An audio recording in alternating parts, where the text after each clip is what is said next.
ঘরে যদি কোনো জিনের অস্তিত্ব বিদ্যমান থাকে তবে তার সাথে মোকাবেলা করার মতো শক্তি আল্লাহ তাআলা বেড়ালকে দিয়েছেন। বেড়ালটি জিনের সাথে থাকা নেগেটিভ এনার্জিগুলোকেও শোষণ করে ফেলতে পারে। শুধু তাই নয়, বেড়ালের শরীরে আল্লাহ এমন একটি ব্যাকটেরিয়া দিয়েছেন যা কিনা আমাদের আশেপাশে থাকা সব ধরনের নেগেটিভ এনার্জিকে শোষণ করে নেয়। এছাড়াও বিজ্ঞানীরা বলছেন, আমরা যখন রাতে ঘুমাতে যাই তখন ঘরে পুষে রাখা বেড়াল সারা রাত ধরে আমাদের শরীর থেকে নেগেটিভ এনার্জি শোষণ করতে থাকে। আল্লাহ রাব্বুল আলামিন বেড়ালের মাঝে কিছু বৈশিষ্ট্য দিয়েছেন যার কারণে এমন সুন্দর একটি মাখলুক আমাদের রোজকার জীবনের অংশ হয়ে উঠেছে।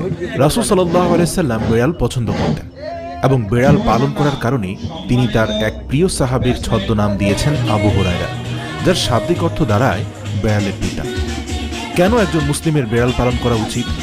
গবেষণা করে জানতে পারা যায়, আজ থেকে ৮,০০০ বছর পূর্বে জঙ্গলের বেড়ালরা খাবারের খোঁজে